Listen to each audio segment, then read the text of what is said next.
नमस्कार, times of Swaraj में आप सबों का स्वागत है और मैं हूं संतोष सिंह और बात कर रहे हैं बिहार विधान परिषद के चुनाव के अन्य परिणामों के साथ हम एक विस्तृत विश्लेषण भी करेंगे। लेकिन एक खास विश्लेषण की ज़रूरत है, वो है प्रशांत किशोर के फरेब का। जी हाँ, ये हम फरेब इसलिए कह रहे हैं कि प्रशांत किशोर उन इलाकों में पिछले 6-7 महीने से पदयात्रा पर हैं, जिन इलाकों में ये शिक्षक निर्वाचन क्षेत्र से अपने प्रत्याशी को चुनावी मैदान में उतारा था। कहा यह जा रहा है कि पूरा उनका आईपैक की टीम के साथ साथ वो सारे हथकंडों का उन्होंने इस्तेमाल किया जो अमूमन आज की राजनीति में इस्तेमाल धड़ल्ले से होती है। मतलब आप समझ गए होंगे। लेकिन इनका बैनर देखिए, तस्वीर देखिए, विचार देखिए। लालू के भ्रष्टाचार पे बोलते हैं, नीतीश के भ्रष्टाचार पे बोलते हैं, नीतीश के विकास मॉडल पे बोलते हैं, बिहार के मजदूर के पलायन पर बोलते हैं, मतलब हर विषय पर बोलते हैं। लेकिन जब ये चुनावी राजनीति की बात हुई तो उन्होंने उन तमाम ऐसे हथकंडों का इस्तेमाल किया जिससे एक स्वच्छ राजनीति की बात करना बेईमानी होगी। और आज हम इसी पर चर्चा करते हैं कि 2 उम्मीदवार उन्होंने खड़ा किए थे, गया और एक छपरा में उनके उम्मीदवार जीत गए। कैसे जीते उस पर हम चर्चा नहीं करेंगे, किस तरीके से जीते इस पर हम चर्चा करेंगे। लगातार वो पदयात्रा में उस दौरान है।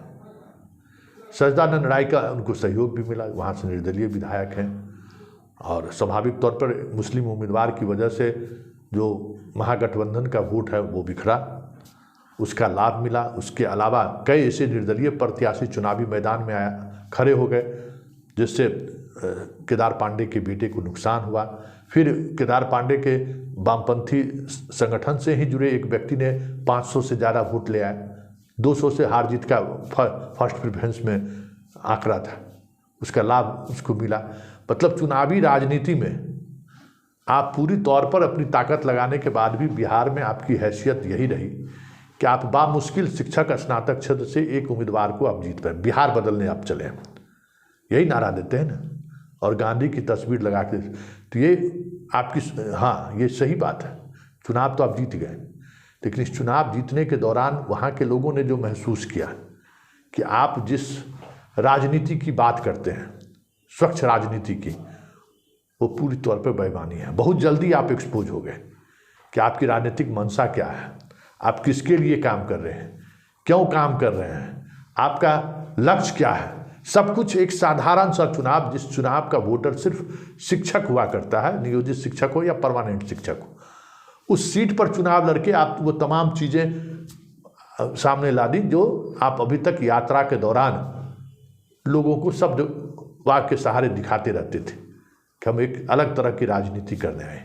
जो ये पूरे तौर पर इस रिजल्ट के बाद या इस रिजल्ट को पाने के लिए आपने जो इस्तेमाल किया उससे सामने आ चुका है।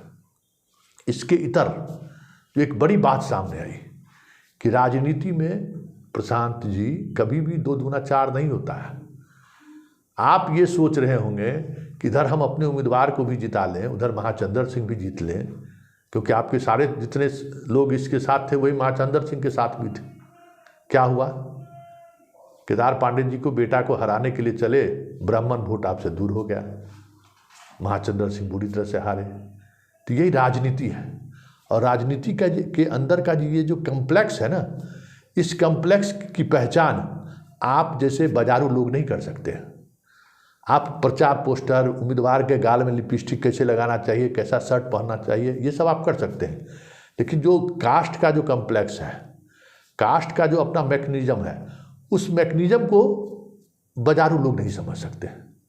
और आपने यही गलती की और आप ऐसे समय में बहुत जल्दी आप एक्सपोज हो गए, जहाँ एक्सपोज होने में जैसे लग रहा था कि कुछ वक्त लगेगा, उन इलाकों के लोगों ने आपको पहचान लिया कि आप भी वही हैं। आप भेड़िया की खाल लगाकर भले ही आप बड़ी बड़ी बातें कर रहे थे, लेकिन एक चुनाव में ही आप एक्सपोज हो गए। चलिए, जीत की बधाई, आपने चुनाव जीता है, आपके एक उम्मीदवार चुनाव जीते हैं। लेकिन उसी एक जीत के सहारे बिहार को लेकर जो आप एक नया नज़रिया बनाने की बात कर रहे थे, वो नज़रिया तो का जो तेल हुआ सो हुआ ही, ये भी समझ में आ गया कि प्रशांत किशोर बाजारवाद के अलावा उनके पास कोई ऐसी राजनीतिक समझ नहीं है जिसके सहारे वो बिहार तो छोड़िए एक गांव को भी बदलने की तमन्ना रखते हो या एक गांव को भी बदलने की उनके अंदर कोई क्षमता हो।